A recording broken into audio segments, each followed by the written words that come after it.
কৃষ্ণ কৃষ্ণ শুধু শ্রী কৃষ্ণ। আসুন আমায়রা সুখের কথা একটু বলি। সুখ সুখ সুখ পাবার জন্য মানুষ ছুটে যায়, কিন্তু যতই আপনি সুখ পাবার জন্য ছুটে যান, সুখ কিন্তু সহজে আসে না। সুখ আসে কিছুক্ষণের জন্য, চলে যায়। যেমন দুঃখ কেমন পোষা বিড়ালের মতো, যে বাড়িতে বিড়ালটাকে পুষেছেন ও দেখবেন পায়ের সামনে ঘুরঘুর ঘুরঘুর করবে, সেরকম দুঃখ দেখবেন সবসময় আপনার সঙ্গী হবে, ওর ফাঁকে ফাঁকে আপনাকে সুখ নিয়ে নিতে হবে। মায়েরা বলেন না সংসারে সুখ নাই, চিতাতে সুখ আছে। লাভ নাই, চিতাতে গেলে সুখ কি বুঝবেন? তখন তো দেহ থেকে প্রাণ বেরিয়ে গেছে, আপনি সুখ দুঃখ কি বুঝবেন? সুখ আছে একমাত্র হরিনামে। ঘরের কথা ভুলে যায়। এখানে যদি সুখ যদি হরিনামে না থাকে, তাহলে দেখবেন সবাই বাড়িতে ঘুমোয় না, কিন্তু কীর্তন শুনতেছে দেখবেন দিব্যি কিছুক্ষণ পর ঘুমোতে থাকে। তাহলে সুখ না থাকলে ঘুমোবে কেন? যার টেনশন আছে সে ঘুমোয়, যার টেনশন নাই সে দিব্যি ঘুমোয়। তাহলে হরিনামের টেনশন নাই, ওই জন্য দেখবেন ঘুমটা। দিদি ঘুমাচ্ছেন কেন? আর বলবেন না, যা সংসারে কাজ, কিছুটা শান্তি পেলাম, চোখ আমার গড়িয়ে এলো। জেনে নিন এটাতে শান্তি আছে। এই হরিনামে শান্তি বাকি কোনো জায়গাতে নাই। টিভি দেখুন, সিরিয়াল দেখুন, কিছুক্ষণ আনন্দ পাবেন, তারপর শেষ। যে কোনো আনন্দ সবসময় ক্ষণিকের জন্য, কিন্তু হরিনামের আনন্দ পাক্কা পাকি থেকে যায়। প্রমাণ দেখুন, চেতা দর্পণ মার্জনং ভব মহাদবগ্নি নির্বাপনং শ্রেয় কৈরব চন্দ্রিকা বিদ্যা বোধু জীবনং আনন্দ বুদ্ধিবর্ধনং পতিপদং পুণ্যমিত সাধনং সর্বাত্ম সপনং পরং বিজয়তে শ্রীকৃষ্ণ সংকীর্তনং। মায়েরা, চেতনার আয়নাটা পরিষ্কার করতে হবে। প্রত্যেকের হৃদয়ের মাঝে একটা আয়না আছে, ওই আয়নাটার নাম চেতনার আয়না। বাজার থেকে যে আয়নাটা কিনে আনবেন, ওই আয়নাতে আপনার আমার সকলের মুখ দেখা যায়, কিন্তু চেতনার আয়নাতে আপনার আমার মুখ দেখা যায় না, একজনের মুখ দেখা যায়, ভগবান শ্রীকৃষ্ণের মুখ দেখা যায়। যে আয়নাটা দোকান থেকে কিনে আনলেন, ওই আয়নাটা ময়লা হয়ে গেলে ওতে আপনি কস্টিক সোডা দিয়ে মেজে দিলেন, আর হ্যান্ড পাম্প মানে চাপা কলে জল দিয়ে ধুয়ে দিলেন, ময়লা পরিষ্কার হয়ে গেল। তাহলে চেতনার আয়না যদি কারো ময়লা হয়, তাহলে পরিষ্কার করবেন কি করে? বলছে হরিনাম নামক কস্টিক সোডা আর নয়নের জল দিয়ে কেউ যদি চেতনার আয়না ধুয়ে দিতে পারে, তবে সে ভগবান শ্রীকৃষ্ণের। হরি বল, হরি বল। এই জন্য মা, চোখের জল যে যত দিতে পারবে, তত তার চেতনার আয়না পরিষ্কার হয়ে যাবে। এবার বলছে কি, আনন্দ বুদ্ধি বর্ধনং প্রতিপদং পূর্ণমিতা সাধনং। দেখবেন হরিনামে আনন্দ আছে। যেমন এই গ্রামে কেউ যদি, যেমন এখানে আপনাদের মাতাল টাতাল নাই, মানে অন্য জায়গার জন্য বললাম, এখানে আছে দু চারজন বলছে, আর বলেন না, সন্ধ্যাবেলায় একবার দেখবেন এসে কি হয়। সব সময় নাকি সব জায়গাতেই আছে। আমি ভেবেছিলাম এই জায়গাতে নাই, দেখলাম এখানেও আছে। এই দিকে তাকান মায়েরা। তাহলে কি বললাম? রাত্রি, আপনি যে মদ খায় সে কিভাবে? পৃথিবীর রাজা, আমার মতো পাওয়ারওয়ালা লোক আর কে আছে? কিন্তু মদ খেতে খেতে আস্তে আস্তে তার লাংস, কিডনি, লিভার নষ্ট হয়। আস্তে আস্তে কি হয়? সে আনন্দ পেতে পেতে নিরানন্দের সাগরে পৌঁছায়। কিন্তু হরিনাম এমন একটা মদ, প্রথমে আনন্দ পাওয়া যায় না, খারাপ লাগে, কিন্তু আনন্দ পেতে পেতে পেতে পেতে পেতে পেতে একদিন পরমানন্দ গোবিন্দের চরণ লাভ হয়ে যায়। এই জন্য হরিনামে যে কি আনন্দ, একমাত্র যে মেতেছে সে জানে, যে মাতে নাই সে জানে না। ওই জন্য যে ডুবতে পেরেছে সে একমাত্র জানে, আর যে ডুবতে পারে নাই সে কোনোদিন বুঝতে পারে না। ওই জন্য হরিনাম আসরে বসতে হয়। দেখবেন মায়েরা, অনেকে দেখবেন চালাক পাটি থাকে, তারা ধারে দাঁড়ায়। আপনাদের বলি না, চালাক পাটি মানে কি বলুন তো? হরিবাসরে বসলে উঠতে হবে, আর বাইরে দাঁড়ালে যখন তখন পালাবার সুযোগ পাওয়া যায়, অসুবিধা নেই। এই জন্য দেখবেন মধু, এদিকে তাকাবেন, দেখবেন আগে দেখবেন দোকানে, মিষ্টির দোকানে, এখন তো দেখবেন শোকেস হয়েছে। এখন শোকেস আছে, এখন আগে শোকেস ছিল না, আগে ফাঁকা ছিল, এখন দেখবেন দিব্যি শোকেস থাকে। তা মাছির দল একদিন মনে মনে ভাবছে যে মিষ্টি খাওয়া আমাদের বন্ধ হয়ে গেল। বলে কেন? এ তো শোকেস দিয়ে দিয়েছে, ঢুকবো কিসে? তো একজন প্রবীণ মাছি, মানে বয়স্ক মাছি বললো, তোদের চিন্তা নাই, বুদ্ধি থাকলে উপায় হয়। বলে কি রকম? বলছে ময়রার দোকানে খরিদ্দার যাবে, আর যখনই মিষ্টি কিনবার জন্য খরিদ্দার যাবে, মিষ্টি কিনবে, ময়রা সরাবে কাঁচটা আর হুড় হুড় করে ঢুকে যাবে। ঢুকে যাবি আর কি করবি? খানিক পান করে বেরিয়ে যাবে। এখন যারা হুড় করে ঢুকেছে ধারে বসেছিল তারা পান করে পালাতে গেছে, আর যারা একবার ডুবে গেছে তারা কিন্তু নিতাই গৌর হরিবোল হয়ে গেছে, তারা আর পালাতে পারে না। তাহলে আপনারা প্রশ্ন করবেন যারা ধারে ছিল তারা পালালো, তারা আস্বাদন করলো না, যারা ডুবে মরলো তাদের কি হলো? না না, ডুবে মরলো, রসে ডুবে মরলো। হরিনাম রসে ডুবতে যদি আপনারা পারেন তবে আপনাদের কোনো রসের প্রয়োজন হবে। তাই নিতাই চান কি করলো? অধম পতিত জীবের দ্বারে হরিনাম করছে কিভাবে?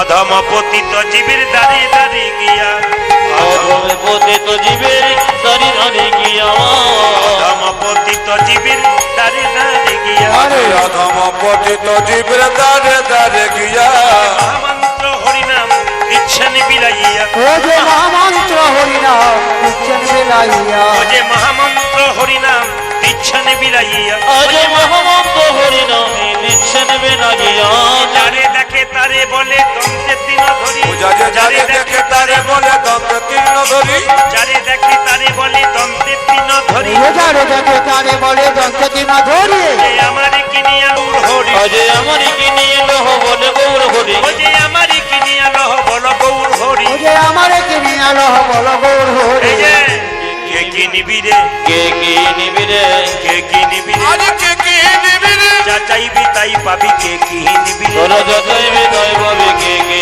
নিবি রে, আমি বিনামূল্যে বিকাইব, কে কি নিবি রে, আরে বিনা মূল্যে বেকাইব কে দিবি রে, আমি বিনামূল্যে বিকাইব ধর্মার্থ কাম আজ বিনা বলে বেগাইব, আমি বিনা বলে বেগাইব, আমি বিনা বলে বেগাইব, আমি বিনা বলে বেগাইব, কে দিবি রে। আচ্ছা বাবা, মায়েরা হরিনাম করলে সুখ হয় না দুঃখ হয়? জোরে বলুন। সুখ হয়। যা খুশি হলাম, কালকে যেখানে গাইছিলাম আপনাদের এলাকা, বললাম হরিনাম করলে সুখ হয় না দুঃখ হয়? ওরা বলছে দুঃখ হয়। বললাম কেন? সবাই সুখ বলে, আপনার দুঃখ বলছেন কেন? বলে যে হরিনাম করে তারই ছেঁড়া কাপড় হয়, তারই ঘর ফুটে জল পড়ে। কারণ যে করে আমার আস, এ তো দেখছি আপনারা সব আগে থেকেই জানেন, যে করে আমার আস আমি করি তার সর্বনাশ। তবে সে যদি না ছাড়ে আমার পাশ, শেষে হই আমি তার দাস অনুদাস। একটু মন দিয়ে শুনুন। ভগবান দেখবেন যাচ্ছে, মায়েরা দেখবেন বাচ্চা ছেলে কুটুম্ব বাড়িতে এসছে, এক প্যাকেট মিষ্টি এনেছে। বাচ্চা কি করে? মা একটা মিষ্টি দাও, দিলেন। আবার এসে বলে ও মা কি, একটা দাও, দিলেন। ও মা একটা দাও, দিলেন। তারপরে ঘুর ঘুর ও মা কি, মানে আর বলতে পারছে না কি। তোর মা কি বলে? যার ছেলে যত খাই তার ছেলে তত লালাই, তুই বড় ছ্যাঁচড়া বটিস। আপনাদের এখানে বলে কিনে জানে, আমাদের দিকে বলে, আপনারা বলে। এই ছ্যাঁচড়া কথাটা কোথা থেকে এলো? ছয় চোর থেকে এলো। ছয় চোর কথাটা অপভ্রংশ হয়ে ছ্যাঁচড়া হলো। ভগবান শ্রীকৃষ্ণ ছয় চোর ছিল। ছটি পদ্ধতিতে ভগবান চুরি করতেন। একটা একটা করে গুনবেন ছটা পদ্ধতি কি কি। প্রথম পদ্ধতি কি? ভগবানের ছটা চুরি কি? প্রথম চুরি হচ্ছে বৃন্দাবনের প্রসিদ্ধ নবনীত চোরং। বৃন্দাবনের নবনী চুরি করেছিল মা, এক নম্বর চোর। দু নম্বর চোর কি না? গোপীগণাং দুকুলস্য চোরং, গোপীদের দুকুল মানে বসন চুরি করেছিল, এক চোর। আর কি? সাধু জনাম পাপ তাপ হরং, সাধুদের পাপ তাপ সব চুরি করে নেয়, ইনি এক চোর। কটা হলো? তিনটে। আর একটা হচ্ছে যে পলাশিতাং সর্বস্ব চুরং, যে তোমার নাম লয় তাকে তুমি পথের ভিখারি করে সব চুরি করে নাও। পাঁচ নম্বর চুরি কি? রাধে কায় হৃদয়াস্য চুরং, তুমি রাধারানীর হৃদয়টা চুরি করেছো। আর ছ নম্বর চুরি কি? ওই যে নবা শুদ্ধ শ্যামলকান্তিং চুরং, মেঘের রংটা তুমি চুরি করে নিজের গায়ে নিয়েছো। ছটা চুরি। আচ্ছা মায়েরা, সবাই জানেন যে বৃন্দাবনে গোবিন্দ ননি চুরি করত, জানেন তো নাকি? আচ্ছা, ননি চুরি করতো এমনি? গোবিন্দের বাবা ননি ছিল না? নবলক্ষ ধেনু, এত বাড়িতে ননি। আমার যদি প্রচুর টাকা থাকে, আমার চুরি করবার কি দরকার আছে নাকি? যেমন হুগলিতে দেখবেন আলু হয়তো, তো মাঠে মাঠে দেখবেন গাদা করা থাকে সারা রাত্রি। বলে চুরি হবার ভয় নেই। বলে কে চুরি করবে? সবারই তো অনেক আলু আছে। এই জন্য যার বাড়িতে এত নবনী সে চুরি করে কেন? তত্ত্বটা শুনে রাখুন। আমি আগেই বলেছি বৃন্দাবনের প্রসিদ্ধ নবনীত চোরং, তার মানে ব্রজগোপীরা যখন নবনীটা শিখাতে রাখতো তখন করজোরে প্রণাম করে বলতো, হে নবনী, যেন গোবিন্দের সেবায় লেগো। আচ্ছা বলুন তো, যেটা আপনি গোবিন্দের জন্য নিবেদন করবেন ভক্ত যদি কাই মনে কোনো বাঞ্ছা করে, ভগবানের কি সাধ্য নাই সেই বাঞ্ছা নাহি পূর্ণ। তবে ভক্ত ভগবানের কাছে গাড়ি বাড়ি টাকা পয়সা ধন দৌলত চায় না, ভক্ত ভগবানের কাছে থাকে প্রেম আর ভক্তি। এই জন্য যখন নবনী চুরি করবে বলে দেখুন মায়েরা সবাই লক্ষ্য করুন, প্রসিদ্ধ নবনী কি করতো? হাঁড়িতে রাখতো। কোথায় রাখতো? শিখাতে রাখতো। এখন ব্রজগোপীদের বাড়িতে নবনী চুরি করতো বলে ব্রজগোপীরা যশোদাকে বলতো, এ যশোদে, তোর ছেলে যে এত বড় চোর হবে তা আমরা জানতাম না। বলে কেন? আমার ছেলে কি? আচ্ছা বলুন তো, মা ছেলের নামে মায়ের কাছে নালিশ করলে মায়ের গায়ে লেগে যায় না? তারপর চোর বললে তারও বেশি লেগে যায়। সঙ্গে সঙ্গে যশোমতি বলছে, এই তুই আমাকে আমার ছেলেকে চোর বললি? বলে হ্যাঁ, লোকের বাড়িতে আমাদের বাড়িতে ননি চুরি করে খায়। বলে আমার ঘরে ননি খাবার লোক নাই, ও খেতে পারে না, তোদের ঘরে? বলে চোরের মায়ের যত বড় গলা, দেখবি তোর ছেলে। বলছে বেশ, ননি চুরি করে? বলছে হ্যাঁ করে।